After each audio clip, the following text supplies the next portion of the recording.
Andrew Woskett from Minotaur, MEP on the ASX. Welcome back. Thank you for coming back to Canary. For those who don't know about Minotaur, can you just give me that quick thumbnail? Who are you? What excites you? Where's the focus of the business? Very clearly, we are a copper explorer and a project generator. So we're very focused on copper and other base metals in Australia, and we are a competent exploration outfit with an in-house team of geoscientists. Why northwest Queensland? Well, the Cloncurry Mount Isa region where we're active is the copper belt of Queensland. So there are a multiplicity of vast, well-known, high-grade copper deposits in the region.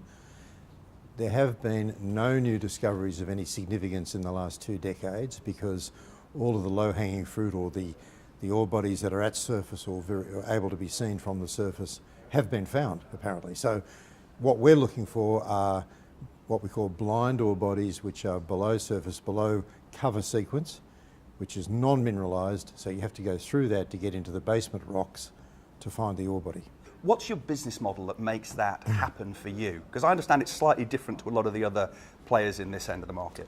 So we try to entice larger companies to come in as an investment partner to put their money into our ground, and we manage the work for them. So it's a joint venture-based model whereby we ultimately give away part of the project ownership in return for their money that we spend.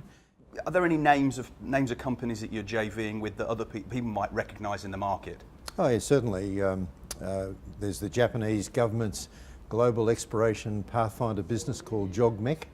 We've had joint venture relationships with JOGMEC for the last 10 or 15 years. They're a great technical partner to have. And more recently, we struck a partnership with Oz Minerals. In fact, we've had two joint venture relationships with Oz Minerals in the last 2 years, and one of them is proceeding very nicely in Cloncurry. Now, with that one on Oz Minerals, I read something about the fact that they've accelerated their sort of choice to acquire equity within the JV. That sounds like a good news story. Give me a bit of colour to it. It is a very good news story. Oz had the option of spending $10 million over 6 years to get a 70% interest in the particular project. They've in fact will have spent their $10 million in half that time. So essentially they've doubled the expenditure rate that they had committed to originally, and they'll reach that 70% in the first quarter of next year. They're only doing that because they like the project. They're not doing it because they want to spend the money, but they're happy to spend the money because the project is delivering in spades.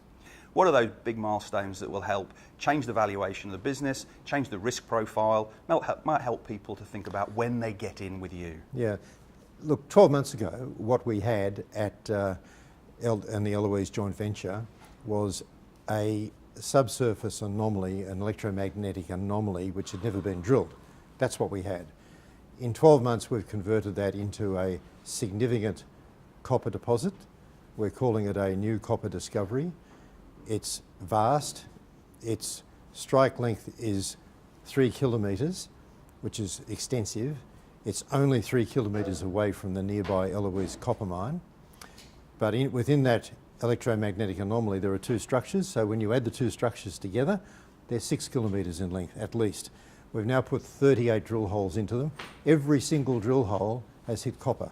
So we're onto a big system here, and we're going to go back there with Oz Minerals in the new year and continue drilling, and we intend to convert part of that, just a part of that 6 kilometre long system into a resource. Where are you right now? What's in the bank? I see recently you did an SPP and it raised successfully money. Again, help me understand how you're funded to achieve the benefits that you are quite clearly optimistic about achieving. Yeah, and the SPP was successful. We raised $1.9 million just recently.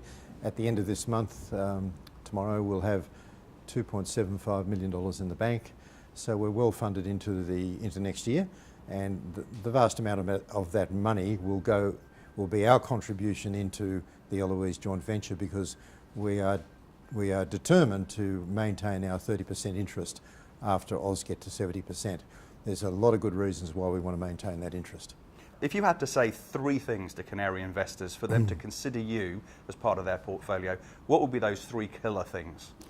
I'd say firstly, focus. Now, we're very focused on copper gold base metals in Australia. So we're not diverted onto all sorts of sexy commodities. We've got a share register which is second to none. Our number one shareholder is Sprott Group from the US, which is a big resource investor. We've got a number of mining companies on the register. And number three, we're technically very competent. We're recognised for being very good at what we do. So we spend shareholders' money and joint venture partners' money very wisely.